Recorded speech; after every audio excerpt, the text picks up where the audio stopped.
She went from a small coastal town in Norway to winning BBC's Sound of 2018 and headlining festivals worldwide. But here's the thing: the voice behind those anthemic pop songs? She once burst into tears and had to be dragged off stage by her parents at a kindergarten concert. This is the story of how a shy girl from Ålesund became one of pop's most honest voices, the family who shaped her, the song that almost didn't get released, and the struggles she turned into fuel. Welcome to the real Sigrid. Early life and family. Sigrid Solbakk Raabe was born on September 5, 1996, and raised in Ålesund, a scenic coastal town on Norway's west coast, nestled at the entrance of a majestic fjord. It's rainy, dark, and cozy, a place where you can wander into the backcountry and not encounter another human for hours. Music wasn't just a hobby in the Raabe household, it was the air they breathed. Sigrid was the youngest of 3 siblings, and every single one of them pursued music. Her sister Johan was a classically trained singer who studied in Italy and Spain. Her brother Tellef tasted indie success at home with his own band.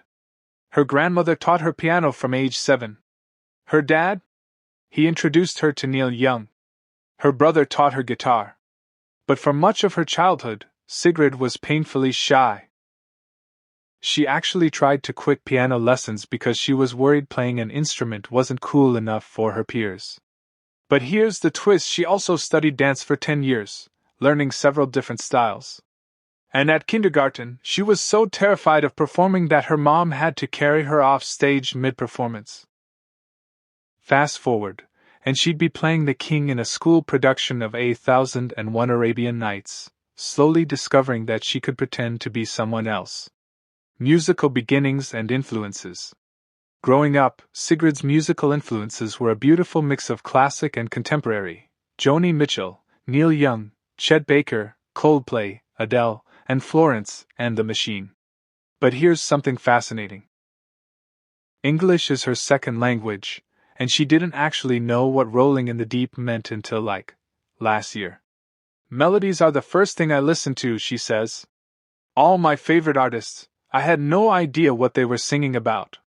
It was a fun way of learning English, but it was always about the melody. She started writing songs as a teen and released an early single called Sun in October 2013, when she was just 16. But the real catalyst? Her brother needed a song for a gig and invited her to perform with him on one condition: she had to write her own original track. No Adele covers allowed. That push from her brother changed everything. Breakthrough and early career. In February 2017, Sigrid released Don't Kill My Vibe and everything exploded. But here's the story behind the song, and honestly, it's wild. The song was written after a frustrating recording session with older male producers who treated her like a child. I was pissed, she later told Hot Press. I was put off that my opinion wasn't treated as well. The next day I called my mom about it, and her response was, "Oh fuck." She was scared to tell the story at first, but she thought it was important, especially as the #MeToo movement was gaining momentum. The lyrics? You shut me down. You like the control / you speak to me like I'm a child. It struck a chord with women everywhere. BBC Radio 1 named it their hottest record in the world. It racked up millions of streams. And then in January 2018, Sigrid was crowned the BBC's Sound of 2018, beating out artists like Rex Orange County and Pale Waves. At just 21 years old, she was being named the artist to watch. She played Glastonbury, sang at the Nobel Peace Prize concert, and headlined London's Shepherd's Bush Empire. But here's what's incredible: she never expected any of it. She remembers sitting on a flight from London to Bergen, refreshing Instagram with terrible Wi-Fi, watching her life change in real time. Albums, songs, and creative evolution. After the incredible success of her early singles, Sigrid took her time crafting a debut album. She could have rushed it out, but that's not her style. I know some people think it's been a long time, she said, but we've all just been very quality-oriented. Her debut album Sucker Punch arrived on March 8, 2019, International Women's Day, which feels fitting. It went straight to #1 in Norway, #4 in the UK, and eventually went platinum in Norway and gold in the UK. Tracks like Don't Feel Like Crying and Dynamite showcased her signature move, making sadness sing-alongable. Then came 2022's How to Let Go, an album born from a very different creative process. Instead of writing in music hubs like LA and New York, Sigrid created most of the album in relative isolation in Copenhagen, with just a producer and songwriter. The sound evolved to more breathing room, more guitars, a dance pop sound that felt more expansive. I think this is still pop, she explained, but the guitars are allowed to flow to my vocals. I'm not singing like Mime's Relentless Ferocity all the time. The album gave us hits like Mirror, a self-acceptance anthem, and the unexpected collaboration Bad Life with British metal band Bring Me the Horizon. It reached number 2 in the UK. But not everyone loved the positivity. One critic called it a feel-good formula of uncomplicated emotions, while others saw it as exactly what pop needed. Which brings us to 2025. With her third album There's Always More That I Could Say. This one's different. It's a breakup album, a raw, messy, sometimes angry exploration of her relationship with Norwegian skier Nikolai Schirmer, which reportedly ended in 2022. I am a person with my heart on my sleeve, she told Pink News. And it can be mistaken for being naive or young or childlike, but it's also like, don't fuck with me. Don't fuck with my heart. The album features lyrics like try to tease me, call me out, I might punch you in your mouth, not the Sigrid we've heard before. Personal life and relationships. So let's talk about what Sigrid keeps private, because honestly, not much is public. And that's by design. When it comes to her personal life and relationships, Sigrid draws a very clear line. We share so much of our lives, she told The Independent, and the line of what's private and what's not private is just very blurry at the moment. For everyone. But it is very important to me that I have things that I don't need to talk about. It's good to just have something for myself. She's spoken about her relationship with Norwegian skier Nikolai Schirmer in interviews, but rarely gives details.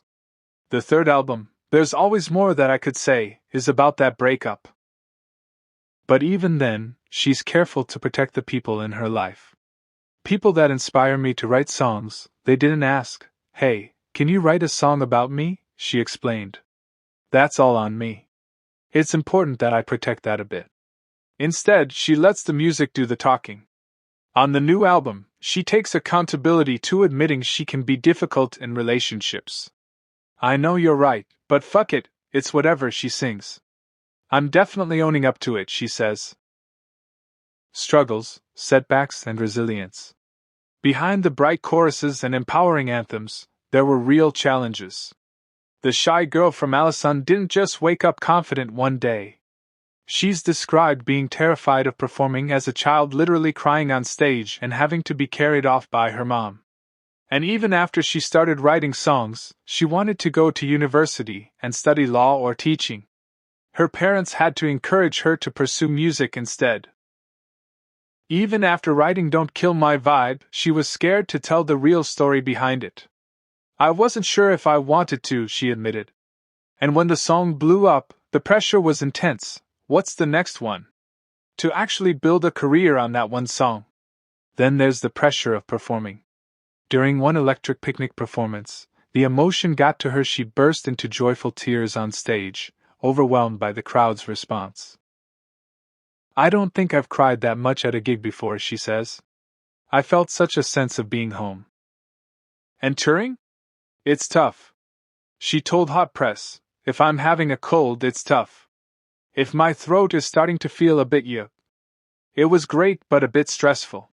You have to have all these rules. Go to bed early, eat the right thing, drink a lot of water. No coffee. It's so fucking boring. But then you're ready to go and sing and it's amazing. The industry hasn't always been kind either. Of course I've had really nice business dinners too, she says carefully, but the industry sometimes is a bit tough. She's learned to say no, and that, she admits, is one of the hardest parts. Legacy, current projects, CTA. After more than a decade in the industry, Sigrid has become one of Norway's biggest pop exports. But her journey continues. In 2026, she's supporting Ed Sheeran on his US tour, and the story of how that happened is so perfectly Sigrid. Ed was performing in Oslo, invited her on stage, and afterward she simply asked if she could support him on tour.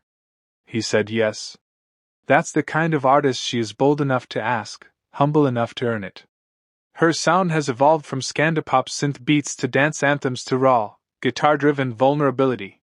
Her lyrics have gone from defiant anthems to self-examination. And she's embraced the messiness of being human. There are no rules anymore for what is pop, she says, and she's proving it. As she approaches 30, she's realized something important. You get into the other headspace of like, I just want to have fun again. It's not that deep. Because sometimes the most powerful thing you can do is let go. Sigrid turned shy beginnings into songs that let millions breathe, and that's why her music matters. She's proof that the quietest voices can become the loudest, and that vulnerability isn't weakness, it's fuel. If you enjoyed this deep dive, like and subscribe for more artist profiles. Comment below, which Sigrid song is your anthem? And follow for updates on her next album and tour dates. Thanks for watching.